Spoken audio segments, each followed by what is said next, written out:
The Brexit drama, meanwhile, has turned another page, with Prime Minister Boris Johnson securing the Queen's permission to suspend Parliament ahead of the split. He will shut down the Commons on September 12th for a full month, severely restricting opponents of a no-deal Brexit from being able to debate an alternative. Johnson says a hard Brexit would be manageable, but critics say it would mean a severe hit to the UK economy. Well, it's profoundly undemocratic. At a time of national crisis, Parliament must be able to meet, to hold the government to account, to represent our constituents, the electorate up and down the country, and it is profoundly undemocratic to shut Parliament down, to stop it doing its job at a time of national crisis like this. There will be ample time on both sides of that crucial October the 17th summit, ample time in Parliament for MPs to debate the EU, to debate Brexit and all the other issues. When Parliament does meet on his timetable very briefly next week, the first thing we'll do is attempt legislation to prevent what he's doing, and secondly, we'll challenge him on a motion of confidence at some point. Okay, we're set up for the complication here. So we had Boris Johnson, as you heard, the Prime Minister, latest move here on Brexit sets up a showdown with lawmakers and has really triggered this wave of criticism. He's planning to stifle the no-deal debate by suspending Parliament for 5 weeks next month. Yep, senior international editor Jody Schneider joins us now. Suspending Parliament, pretty dramatic here as well. It means the deadline for Brexit, October the 31st, Halloween, remains intact with much less time now to debate it.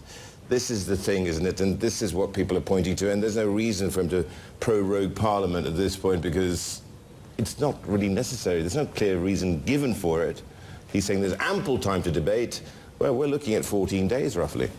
Yeah, his reason for doing this, ostensibly, the reason he's giving is he wants to come up with a new legislative plan, and it's going to take him a month or so to do that. He'll bring that to the Parliament then. But of course, what the critics and analysts are saying is that this is clearly a way for him to be playing a bit of a game of chicken with that October 31st deadline, essentially coming before Parliament just 2 weeks before with whatever deal he has, which will be kind of my deal or no Brexit, because there really won't be enough time to do much else.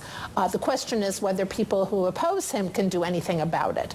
They come back on September 3rd for a short period before this long recess.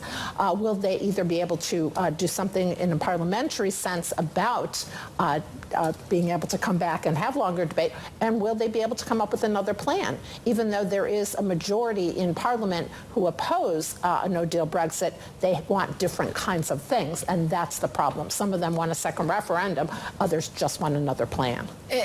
Some are also saying that perhaps the motive behind it was also to prepare for a general election as well. How plausible is that? Yeah, that's the other issue, and who knows? Again, can they come together on that? And also, there's some now calling, including the Labour Party, for a no confidence vote in Boris Johnson, which could further complicate things as they move toward that October 31st deadline. The other question is, what about the EU? What do they want from this? Clearly, there has been a lot of concern about what happens if you have a no-deal Brexit, but now, with just those 2 weeks left, would the EU be able to negotiate something with Boris Johnson? And what are businesses saying about this? Well, businesses have not wanted that no-deal Brexit. They've been very concerned about that, both in terms of the economic effects it could have and the chaos that could occur, because there's still so many unanswered questions about how things like trade and even, movement of people and companies and things would occur. So business at this point has not been happy. The pound did not do well based on this, although the euro did not do well either.